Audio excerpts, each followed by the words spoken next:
Hey y'all, happy Wednesday. I'm so glad to see y'all, my peaceful and profitable entrepreneurs. I go live every Wednesday at noon, so I am so glad you're here. Today we are talking about, are you missing this piece of the sales process? And we'll also, kind of go through the whole sales process. So usually I like to jump right in and tell you the thing, but today we're kind of like building it out just so that we make sure we have that whole sales process, because sometimes I see this missing with people. They think they have a sales process when really they just put an offer out there and they expect people to buy. So let me hop on to Facebook over here. Doing it on my phone today, which is a little different. Last week had major problems. It kicked me off and then would not let me back on. So hopefully today we will be cooking with gas. So looks like I'm there. Very exciting.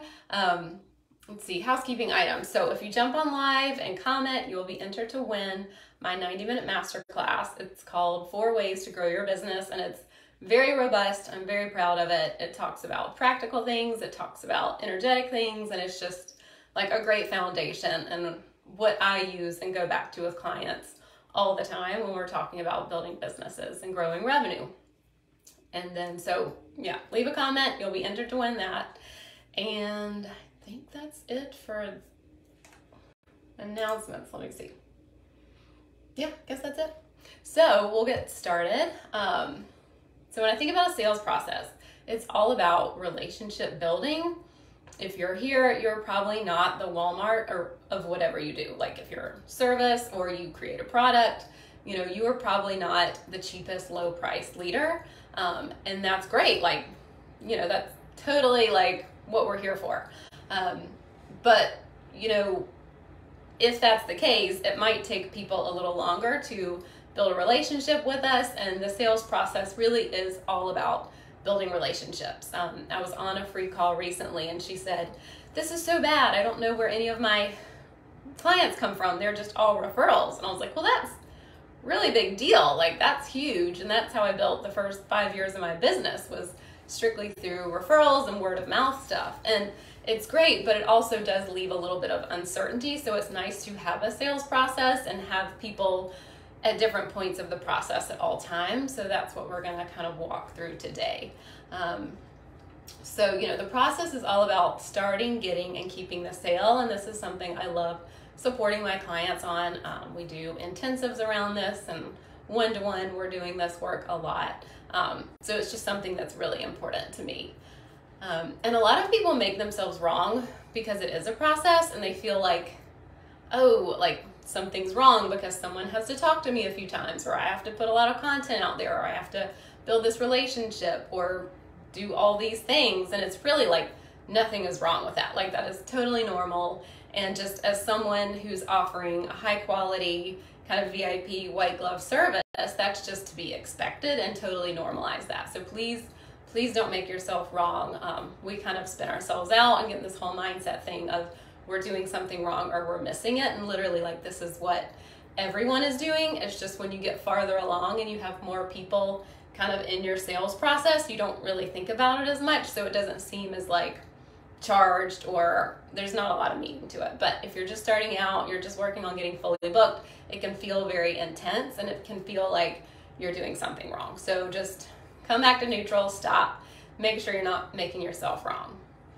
Let me just check in. Y'all are quiet today. I'm gonna move on. Let's see. So we can really get in our heads and think that something is wrong with our process because people aren't buying right off the bat. And I work with a ton of different businesses. I don't work with a ton of businesses, but they're all very different.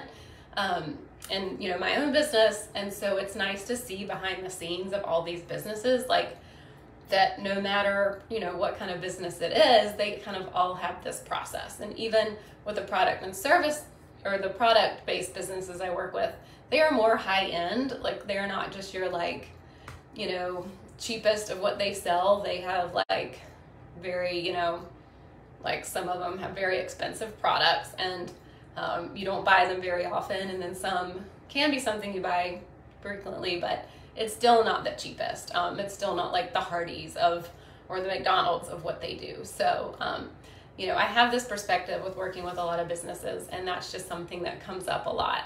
And so, we get in our heads and we think that something should have happened.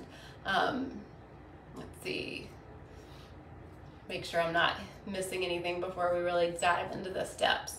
And then also, if you are getting like 100% sales rate, that's something I would invite you to look at, because I don't really want 100% sales rate. If I'm booking 100% of the discovery calls that I do, then that means A, taking on work that I don't really want, or I'm working with people that aren't really my ideal clients. I'm just kind of in that scarcity mode where I don't want to turn down money, or B, you might need to raise your prices. So those are just things to think about, and we can do a whole nother live stream on those two things. I've got it on my list maybe to have like a whole talk about like not wanting 100% sales closing, whatever you want to call it, conversion. But if that is the case, then you're like, yeah, book 100% of sales, like really kind of dig into that and see what's going on, because, it's just, you might need to raise your prices, or you might need to turn down work, because we don't want to get full just based on like our current pricing. So that's a whole another topic for another day. But let's see. And an example I heard of recently was kind of talking about Amazon and the process that goes through with that. So I think it's a good example to use today. And Amazon is obviously a big company. They have fast turnaround. But if you think about the process, if you place an order, they're going to process the order. They're going to go get the item off the shelf. They're going to, package it, put it on a truck, ship it, get it out to you. And they're normally fast, but like some of the used books that I buy, or my husband's, shoelaces, he has these special work shoes, and he has to buy special laces that like take weeks to come from China, or wherever they're coming from. Sometimes that takes a long time, and if I'm sitting there like, where's my order, where's my order, where's my order, and I cancel it and I start a new one, then that's just like taking even longer. So I really want you to think about trusting the sales process, kind of like the Amazon process, and like things just need to happen, and it takes time, and then just trusting that that's going to get there. And you're not constantly calling Amazon like, when's it going to get here, when's it going to show up.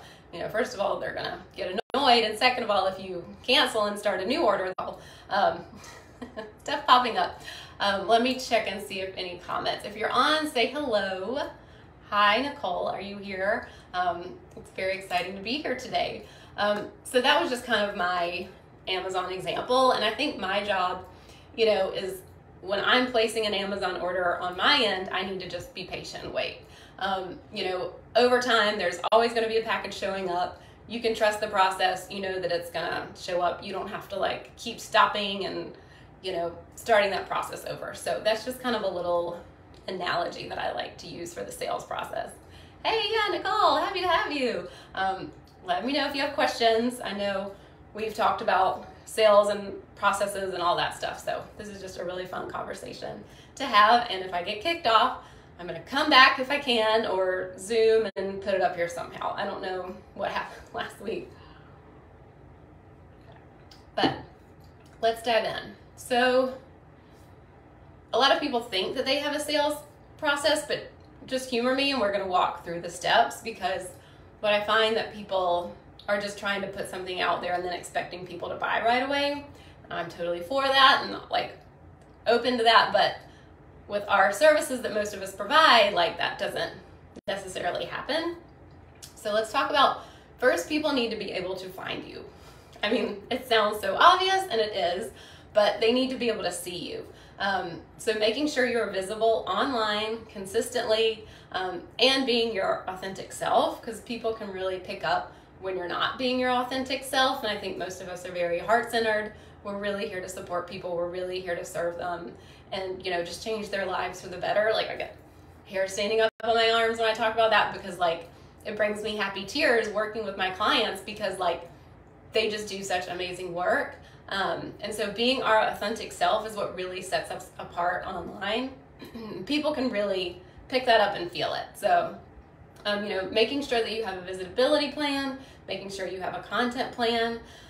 I was talking to a client yesterday about a content plan, and I could tell she was kind of annoyed with me, but that's okay. I'm here to lovingly push and stretch my clients, and you know, she has been very fortunate in that she's located in a place that gets really great foot traffic. But on those days where it's really rainy or stuff's going on, you know, it's not like a holiday weekend or a big weekend, you know, talking to her about, yeah, showing up online makes a huge difference. I work with a lot of businesses. A lot of them don't have the advantage of being located downtown or high traffic place, and like showing up online builds their business and they skyrocket just from that. So really finding something that works for you, whether it's like every other day, how often, you know, however that looks, just have it. And this is something I can go over with people, but really making that work for you, because personally I think of content as your inventory. So a lot of us who are service-based, we don't have true inventory. We don't have things sitting on a shelf. The content and, you know, all of our online stuff is inventory. So keeping it, repurposing it, reusing it. You know, she made the comment of like, well, influencers will lose, you know, followers if they reuse their content. And I'm like, well, you know, we're not influencers. Like, we're selling our services, selling our product. Like, you know, if we make that sale 3 or 6 months later, we use that same content, like most people aren't going to notice. And if you think about, you post 10 times, like, I don't know the statistics, but someone's not going to see all 10 of those posts. So just keeping that in mind as you go along. It's okay to repurpose, reuse, but really getting visible, really showing up as your true self. And that's something I work with people, showing up as your true self. Sometimes people are like, I can't say that. Or, you know, the live stream I had a few weeks about giving yourself credit for things and talking about it. I had a free call after that with a girl that joined, and she started tooting her own horn, and she went and booked 2 potential clients, or had 2 potential clients for, you know, from those tweaks that we worked on. So Nicole says, yes, evergreen content. I love that. And let me know if you have any other notes about that, Nicole, because I know we've kind of touched on that and you kind of, you know, updated things. So let me know if you have anything else to say about that, because I know it's important to you. So yeah, make sure you own your work and give yourself credit. So a lot of times I think we hide in plain sight. So we, you know, kind of say like, oh, I'm posting online, but we're not really selling. We're not really saying what we think. And I know I've heard it somewhere, I don't remember where, just about either our content either attracts or repels. So it's okay if you repel people. You know, your content and you being you and speaking your truth is really to attract the right people. And it's totally fine if you're not right for everyone. Like, that's what we kind of talked about in the beginning. Like, you don't want 100% sales because you might not be working with those correct, you know, ideal clients. Not correct, that's not the right way to say it, but you know what I mean. It might not be like your favorite work, or what you want to do. So I'll take a sip of water and check comments. So I think we're doing good today. Nicole says, yeah, I've been trying to remember that people interact with me in different places. So if I'm saying it in my newsletter, I can also say it in IG caption or story, and I can also say it in a blog post. Don't reinvent the wheel. Yes, like repurpose, repurpose, repurpose. Like, you can do it so many different ways, taking your newsletter, breaking that up into different pieces. You know, I started taking screenshots of these live streams and putting on my IG account, like just little things like that. Like, you could even get testimonials that you have on your website, do a screenshot, put it as an IG story. Like, there's so many ways you can do that and not like redo it constantly, so that you're batching that stuff and saving it and like repurposing it for the platform that you're on. So thank you, Nicole. That is a really great point. So the next thing in the sales process is create connections. So know who you're speaking to, know what problem that you solve, know how you can support and serve them. Let's see, think of it like a cocktail party. So, you know, when you're going into Facebook groups or when you're going into online, you're introducing yourself first and then doing that periodically. And then, you know, speaking to yourself and what you do, because some people just don't know. And people, like my sister, I was like, she was complaining that our family always asked her about work while she's on vacation. And she's like, I don't want to talk about it. And I'm like, no one asked me about my work. Like, I'm here to talk about it all day. And she's like, well, some people don't really understand what you do. And I'm like, oh yeah. So it's like, sometimes you just have to speak to what you do. all the time and just be a broken record, because like we mentioned, not everyone is seeing everything all the time. Nicole says, yes, social proof, get better at sharing. I'm working on this too. Yes, it's just something we like, just those little tweaks that we can add in and make it a habit can make such a difference. And yeah, the social proof, repurposing, and just, you know, getting visible and getting out there and showing your results. And that's something I have to remind myself too. Like, I'm like always telling myself the same things. So that second part is creating connections. And, you know, just thinking of it like, you know, we've been through COVID and we all went online for everything. And, you know, most of us were probably online before that if we were in this space, but remembering just like the social graces, like if we were at a cocktail party, how would we talk to someone? Like we would introduce ourselves, and then we would, you know, talk about what we do, and then ask them about themselves, and like have that interaction, and just remembering that like this is building a relationship, and all those pieces of content and everything you're putting out are just those little micro connections that we make, you know, to feel connected with people. Because, you know, we are online. This is a really noisy space, which is amazing. I don't want to make that wrong or make a story about it, but we do need to show up, be our authentic self, and stand out. So the third thing is give value. This is huge for me. I was listening to a podcast recently, but they mentioned, I don't know, I'm trying to think of her name. It's called Tapping into Wealth. And Nicole, you'll appreciate this because her book is at our library. It's called like EFT, Tapping into Wealth or something. Margaret Lynch, I was gonna say Margaret Thatcher, but that's not right. I think it's Margaret Lynch. But she talks about like, if you want $50,000 as your revenue, then you need to be giving $50,000 of value. So I really take that to heart and think of, you know, especially with our, you know, high ticket offers and not being like the Walmart of what we do, like we really need to give people value and build trust before they ever pay us anything. Like showing up and, you know, like the free call that I had where someone went and booked 2 potential clients, like that is amazing to me. And I'm so happy to do that. And just like the little tweaks and changes that people can pick up from these live streams, it's just like a no-brainer to me. You know, so giving that value to people before they pay you is such a big deal. Let's see. Yeah, whatever income goal you have, think about how you're giving that much in value. And, you know, you don't have to think of it in terms of like, okay, well, if I do this live stream, then that should probably equal this amount of revenue. Like it doesn't have to be like that specific, but just thinking of it like, you know, if she went and got 2 potential clients, then, you know, that's I don't know how much her services are, but it's probably like $3,000 of value. So like, I feel really good about that.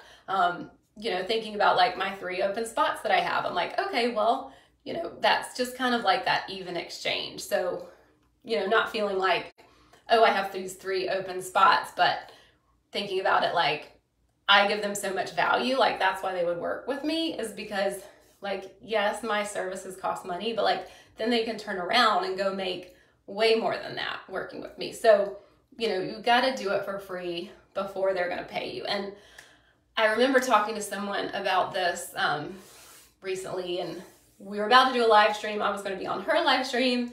And I was like, yeah, I'll talk about anything, you know, give it all away. And she's like, well, you don't want to give too much away, right? And like winked. And I was like, literally, I'll give it all away. Like, I totally believe in what I do. And I know that sometimes people just need support. It's like losing weight. Like losing weight is very simple. Like this is a whole nother side tangent, but just something I feel important to speak to. But losing weight is simple. You burn more calories than you consume. But that doesn't mean it's easy. Like there's a whole industry for weight loss just because of that fact. So that's kind of how I look at my services. Like, yes, these things are simple and I'm giving them out there, but that doesn't mean that like people are just going to go turn around and do them. Like that would be great and people take pieces of it. But, you know, a lot of times it's really hard. Like the work I do with clients is like mindset stuff and working through the BS that comes up and, you know, just like getting out of our own way type of thing. And so sometimes it's just hard to do on their own. So that's why I'm here. So I don't mind giving away all this stuff for free because I know that like, you know, people will take it and they'll do their best. And if they need support, they'll come to me. So, you know, I really don't want you to think about it as like, oh, but if I give away the secret, then they aren't going to hire me. And personally, I just do not believe that that's the case. So I feel that's just important to share, because I know there is that way of thinking. I know there's that mindset out there of people that are like, oh, you have to hold on to some of your stuff or people aren't going to hire you. And so I don't agree with that. That's not my way of thinking, but you know, let me know what your thoughts are if that brings up anything for anyone. I know, please feel free to disagree, and you know, we can have a conversation about it. But you know, I'm trying to think of like clients that I have where that's I just feel like it's true for all of them as well. I'm gonna take a sip of water. So giving value. I'm gonna go on to making the offer. Okay, they know you, they trust you.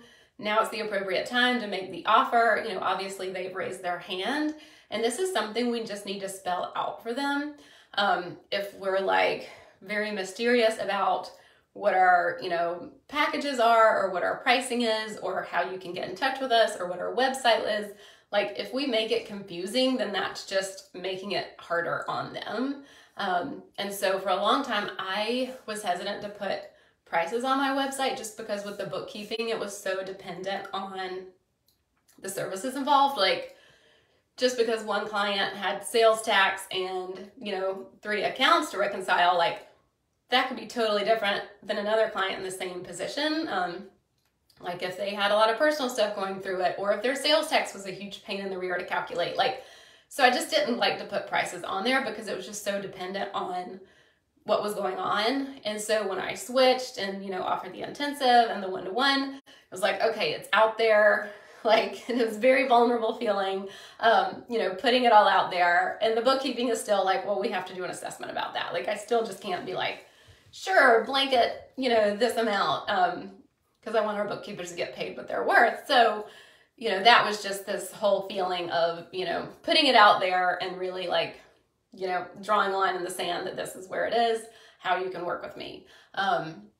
So if you skip the other steps in the sales process, this is the step that feels really sticky and icky. And when people say they don't like sales, it's probably because they're coming in cold selling, you know, like they haven't built up a relationship, they haven't given value, they haven't really shown their people that they are consistent and that they can be trusted. Like I show up here every week at noon, as long as Facebook works with me, and even then I zoomed it and put it up. You know, it's just that showing up and really giving people proof and, you know, that solid foundation to build on, and then you can present them with an offer. Because, you know, if you haven't done all that stuff, this is where sales gets a bad rap. This is where, you know, and not to like shame anybody, but like I get people all day long sending me DMs in my, you know, social media accounts and my email that I'm like, you don't know anything about me. This is totally not the right offer for me. Like, and no shame in what they're doing. Like they're just doing the best that they can and the best that they know how. But like, they've not built up any kind of relationship about me. I don't know who they are. Like, why would I get on this phone call to hear about your services? So, you know, that's when it's like, oh, I hear, you know, people say like, I feel like a used car salesman. It's like, well, you're not though. Like you're not doing that same sort of thing. Like the person raised their hand, you've built a relationship, you've given value. Like it's so different, but we just like have that, you know, used car salesman thing, or like the people in the mall that you just walk by and you're like trying not to make eye contact with them because they're gonna like chase you down with their cream or something. And it's like, we're not those people. Like if you're here and your heart centered, I know you're not doing that stuff. So we can just really reframe, you know, making sales feel really good and feeling like I'm here to support them. I'm here to help them make the best decision. Like when you make the offer, it's not necessarily to get a yes, it's to help move them in the direction of where they want to go. So I think that's just really important to say. And this is where having different levels of products comes in handy. I know we don't want to have too many choices because then people get into decision fatigue. When you have too many choices, you don't make a choice. So really kind of narrowing down your products or services and just having a few things and then having one that feeds into each other. So like with my intensive, when people do that with me, if they want to work with me one-to-one, it rolls into that container and it's applied as like a down payment or like a credit. So, you know, that's just a way you can kind of think about, your products and services and making sure that you have different levels and that people can kind of take that natural step so that it's not like, hey, you got on a free call and now you want to do 6 months of coaching. Like, I would love that. And some people like directly ask me about the 6 months and want to skip the intensive. That's fine.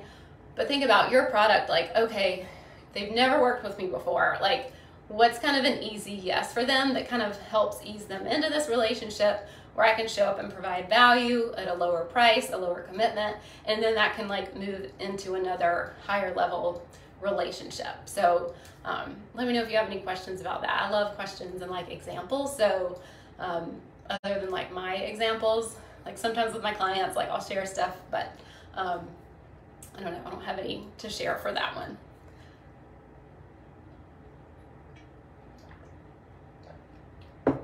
So yeah, it's just a way for people to warm up, know you a little bit better, and really get that connection from you. So this is the piece that I really wanted to talk about, and I teased it out. The follow-up. Nicole, I know we've talked about this. This is what I wanted to get into today. So follow-up is part of our job.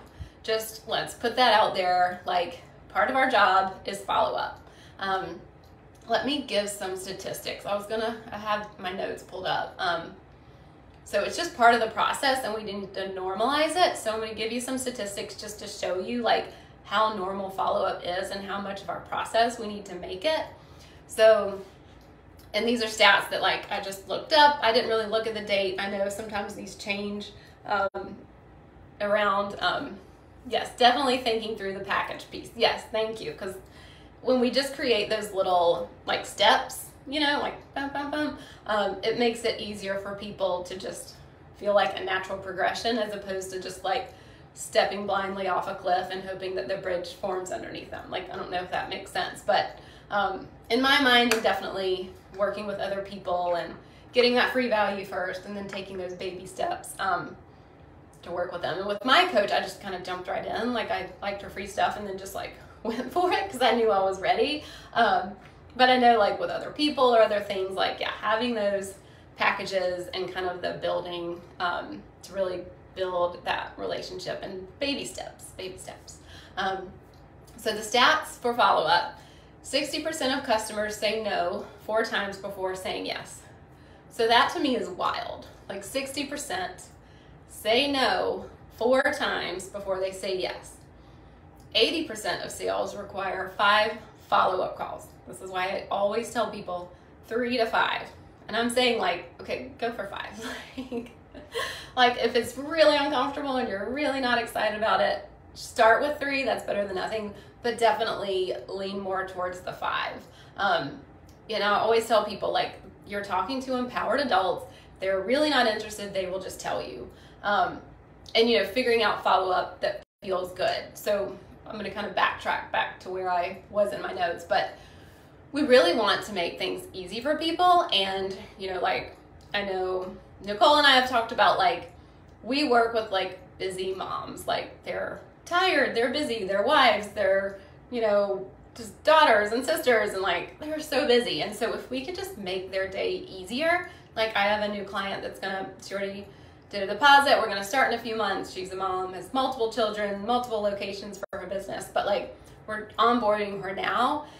And I'm told her, like, I'm totally fine being that buzzy little bee, like buzzing around you. Like as a bookkeeper, that's just a role that I took on and feels very natural to me, because that's how I support my clients, is by like not giving up on them.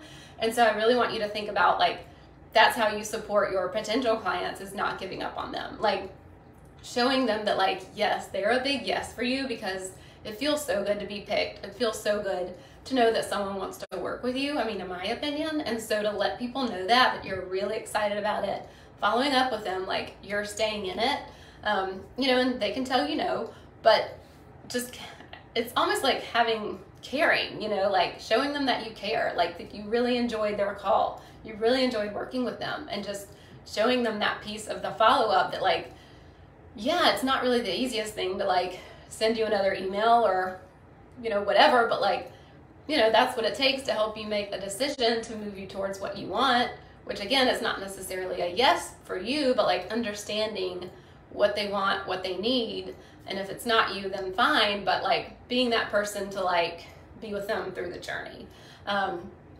So it's, you know, literally making it easier for people to buy from us. Let's see. And this is the part where people can spin out.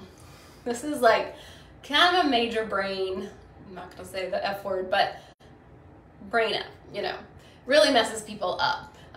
We really get in our heads about what that means if you have to follow up, like, oh, well, I shouldn't have to follow up, or I gave them all this value, or I had this free great call. Like, I shouldn't have to like keep following up and again. But like, this is literally part of our jobs, and it's so normal. That's why I wanted to say the stats, and like there's probably more statistics out there that you could look up that will reiterate it even more, that like this is so normal. It's not anything for us, but just making sure that you're like in it and you're not like making yourself wrong for it. Let's see, let me finish my thought, Nicole, and then I'll look at your note. And this is where I think it's really important to borrow from the future and how you would feel if you were like really confident and really booked out. And it's like, okay, if I were fully booked out and if I were totally confident, like, would it be a thing that I need to follow up? Like, I'm already fully booked. Like, this is just part of my process. It's just like I brush my teeth in the morning, at night. Fridays I have follow-ups and I just do it. So I think borrowing from the future, like working with a coach and borrowing like their belief in them, like sometimes with my clients, like I believe in them so much. I can see so much potential in them, and they can borrow my belief. They can borrow my, you know, experience of what I've seen with other clients, what I've seen with myself, and they can use that if they don't have the proof themselves. So let me look at your comment, Nicole. So when you're talking about not aiming for 100% of sales, one thing I'm trying to figure out is how to tell someone who might want to move forward with booking if they're not the right fit. Strong yes for me. I can think of one consult call where I knew it wasn't a good fit, but I moved forward with the booking anyway. When they said yes, then they ended up ghosting me and not completing the booking process. I love this comment. Let me just like process it for a minute.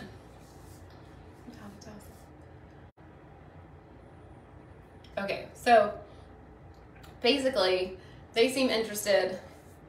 You feel like you should make the sale or make the offer to them, but you don't feel like it's the best fit. I think in that case, like being honest, you know, like, hey, you know, I'm so glad we got to know each other better and hear more about your needs. You know, currently this is what I'm offering, and I don't know if this is the right fit for you. You know, and maybe know some other photographers who, you know, could do that or support you better than I could. Like kind of having that conversation of like, it's not really in alignment with what you're doing. I mean, like I've turned down speaking things because they wanted me to come speak around some like tax thing. And I was like, yeah, I could Google it, but like, that's just not like why would I do that? And, you know, just saying like, I really appreciate the offer, but like, it's not in alignment with what I'm doing.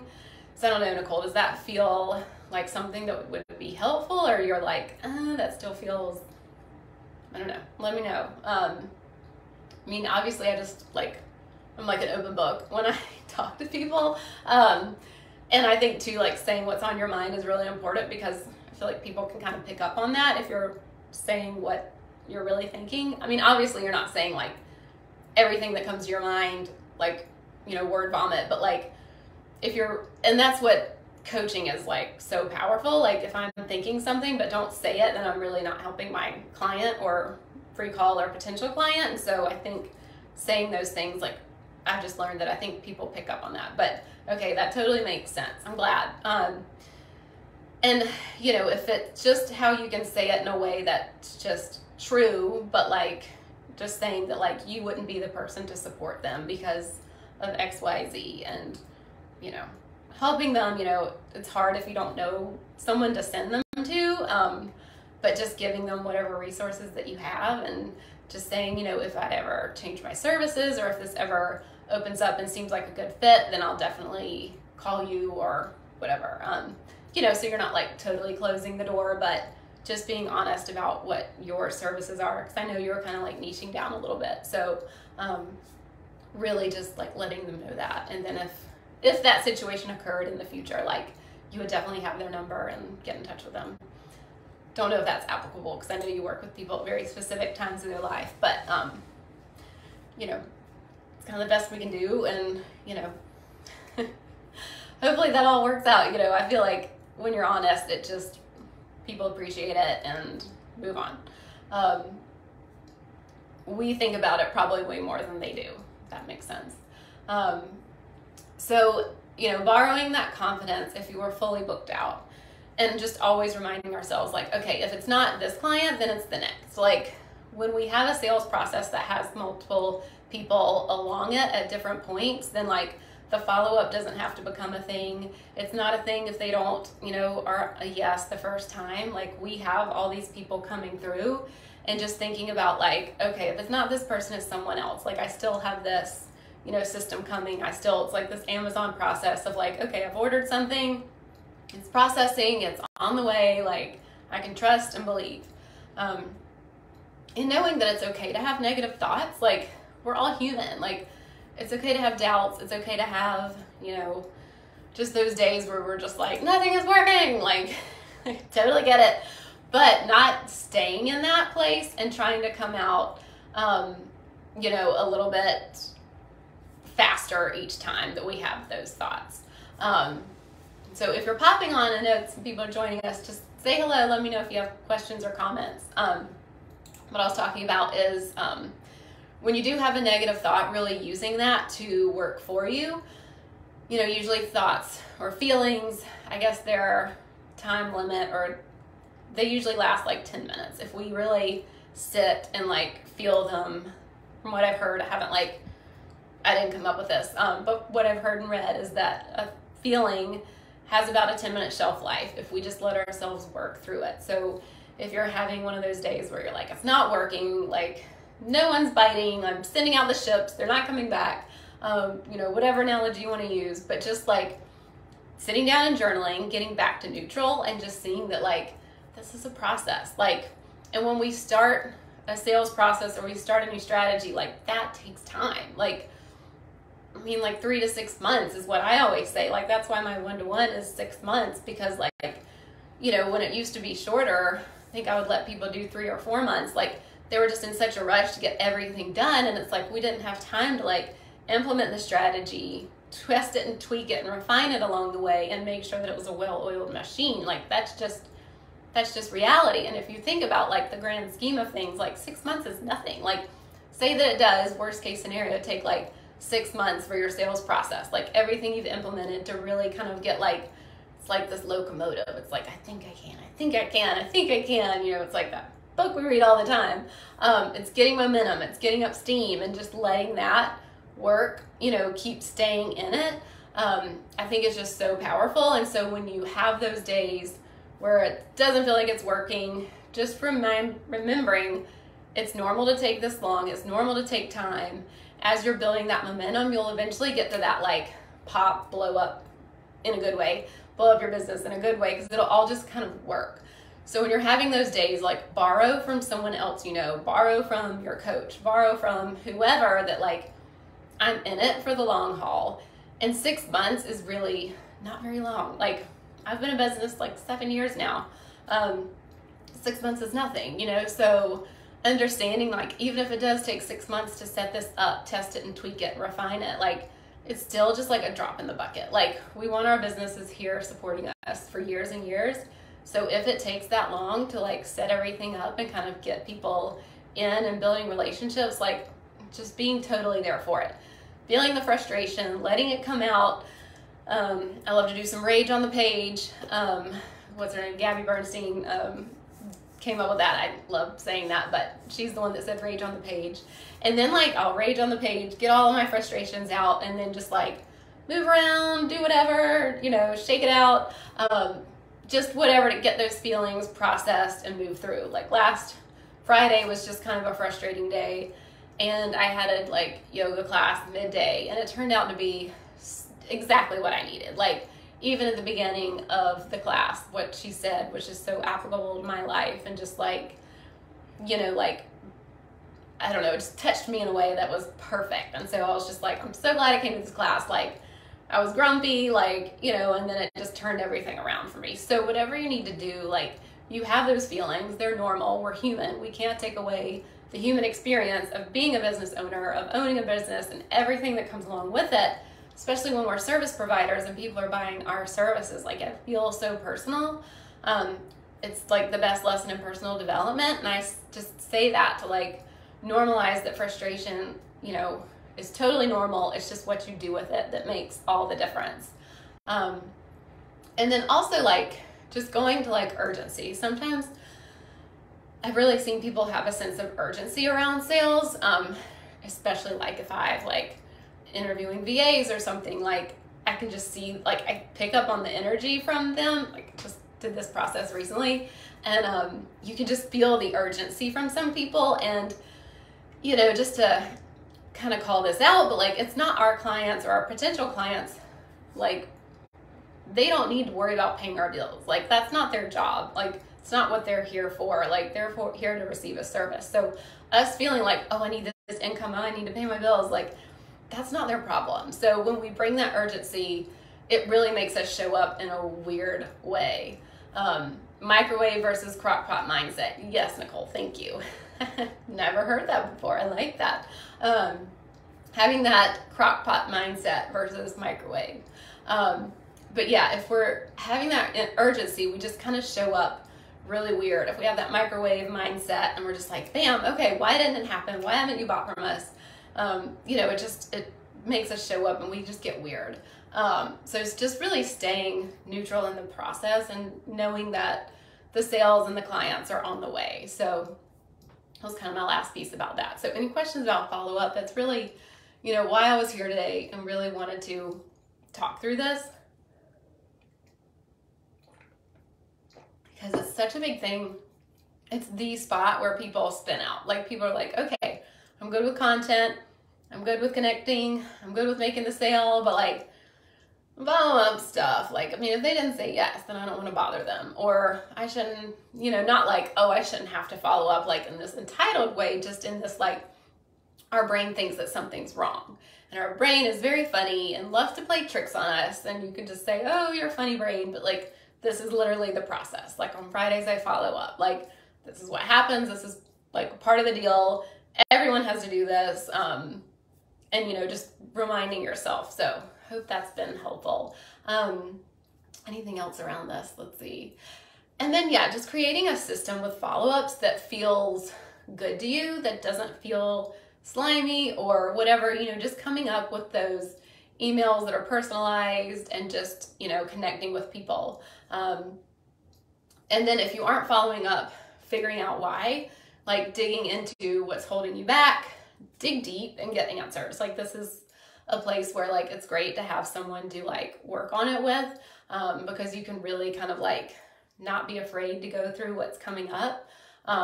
Let's see, Nicole, you said follow-up has definitely been the hardest piece for me, especially the speaking to objections. Like when people have a budget and I'm not in it, or they totally ghost me on the follow-ups. Yeah, and I mean, people will ghost you, and like it's helpful to get to like that fifth follow-up and then just like telling them like, hey, really surprised I haven't heard from you. I thought we connected really well. This will be the last time you heard from me. You know, just know my door's always open, or whatever that looks like, but kind of giving them like an end when you're finished with it. I mean, even if they do ghost you, like, I mean, we can't do anything about that, but just knowing that like that happens to everyone. Like it's so normal. I've had people like say yes to like signing up for something, and you know, then they like don't respond to anything, and it's like, you could have just told me no on the thing, like, you know. So it literally happens to everybody, like my clients. Yeah, like it's just so normal. But yeah, speaking to objections, like I love working with people with objections, because it's really, and we'll just go on a little side tangent, but it's really a lot about, gotta stop taking it personally, LOL, yes. The biggest lesson in personal development, getting back to neutral. And this is when it might be helpful for those of us that have a business with our name on it, is to name the business something else, like Fred, or whatever you want to call it, and just being like, okay, this is Fred. What does Fred need today? You know, what's Fred need in the sales follow-up process? Like, it doesn't have to be, you know, like feel so personal, because it is our business with our name on it. Oh, I gotta go in a few minutes. Sorry. It's been so fun chatting today. But yeah, taking a kind of like stepping back and getting back to neutral and not personalizing. So I'll throw out one for following up with voice memos on Instagram. So personal if you're connected with them that way. I agree, yes. And it's like, it just depends on consistency. Like if you've been all in emails together, then like that's a great place to do it. If you're in DMs, you know, a bunch, like that's a great place to do it. But, you know, like for me in my brain, I'm kind of like, okay, like I track it on my spreadsheet, like when the, you know, 5th follow-up is, and then just kind of tracking like where you did them, because I agree, like if people are messaging you here and there, and then you're also emailing, like it gets kind of like fuzzy. So I think that's a great way too, like just personal. It's very personal. It's just that if you've been emailing and it's like, you've got this email chain going back and forth, and like, that's the natural place to like continue it. But totally agree, Nicole. That's a great point. Staying connected personally with social media. So I think that's all I had for my notes. I mean, the biggest thing in the end is like, if you're not following up, figure out why. Like I invite you to journal, to get support, whatever it needs, because that is truly the place where so many people are leaving money on the table, and it just doesn't have to happen. So if it makes you feel better, go look at statistics about follow-up. Like every time you need to follow up, go look at the statistics and be like, pump yourself up, whatever you need to do. But that's just a great place to end on. And I'm so grateful, Nicole, you were here today. It was so fun. Anyone else who watches the replay, please drop your comments, you know, questions, whatever. I'll be checking them, and will of course answer anything else that comes up. Anything else? Yeah, I gotta go to a hair appointment in a while. And I'm shocked. My 3-year-old's home sick today, and I think she's actually sleeping. Like this whole time I was like, when is she gonna bust through the door? But I think she's actually sleeping, so that's a good sign. But my husband's coming home. Like I'm not just going to an appointment and then leaving her. But it's been so great being here. I will be here next week at noon, and thanks so much. I'll see you later.